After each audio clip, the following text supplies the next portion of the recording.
আমি কৃষ্ণকলি মাহাতো, কলমে সুবোধ সরকার। আমি কৃষ্ণকলি মাহাতো, এমএ পিএইচডি।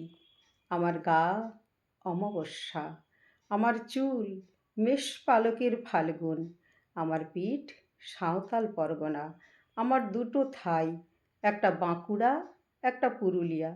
আমি গড়িয়াহাটার মেয়েদের মতো আরশোলা দেখলে ভয়ে পালিয়ে আসি না।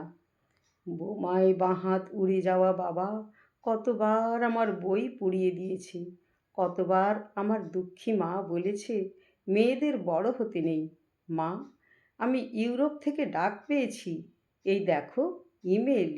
দলিত সম্মেলনে আমি পেপার পড়তে চলেছি। মা, আমি তোমার কৃষ্ণকলি মাহাতো, এমএ পিএইচডি। আমি যার কাছে পিএইচডি করতাম সেই প্রফেসর আমাকে রায়চকে নিয়ে যেতে চাইলেন। আমি বললাম, কেন? রায়চক কেন? উনি বললেন, রায়চকে না গেলে পিএইচডি পূর্ণ হয় না। আমি বললাম, কেন? আমি আপনার ফ্ল্যাটে যেতে পারি। উনি আঁতকে উঠে বললেন, না না, আমার বাড়ি না। আমার পিএইচডি 1 বছর পিছিয়ে গেল। আমি ফোন করলাম, স্যার আমি রায়চকে যাব। হোটেলের ঘরে তিনি আমার মুকুটমণিপুরে হাত দিলেন, আমার সাঁওতাল পরগনার হুক খুলে ফেললেন, হা হয়ে দেখতে থাকলেন আমার বাঁকুড়া, আমার পুরুলিয়া। আমার 2 অগ্নিগোলকের কাছে মুখ নিয়ে এলেন।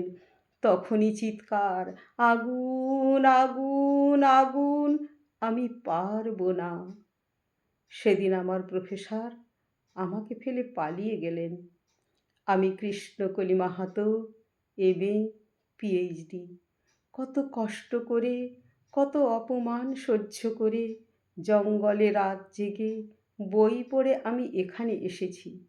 কেউ আমাকে জায়গা ছেড়ে দেয়নি, কেউ কাউকে জায়গা ছেড়ে দেয় না, না পুরুলিয়ায়, না কলকাতায়। মা, আমি চেকিং করে ভেতরে এলাম। মা, আমি ইমিগ্রেশনে দাঁড়িয়ে। বাবাকে দেখে রেখো, মানুষটার একটা হাত নেই। অফিসার আমার নাম উচ্চারণ করলেন, কৃষ্ণকলি মাহাতো। আমি বিমানের সিঁড়ি দিয়ে উঠছি মা। বিমান সেবিকা আমাকে ম্যাডাম বলল, আমাকে আমার নাম্বারে নিয়ে গিয়ে বসালো। আমার সিট বেল্ট বেঁধে ফেললাম। প্লেন রানওয়ে ধরে দৌড়তে শুরু করেছে। দৌড় দৌড় দৌড়, কি গতি, কি তেজ, কি আওয়াজ! আমার মনে হলো বিমান রানওয়ে দৌড়চ্ছে না, দৌড়চ্ছে আমি। আমি আমি আমি কৃষ্ণকলি মাহাতো, এমএ পিএইচডি। আমি কৃষ্ণকলি মাহাতো। ধন্যবাদ।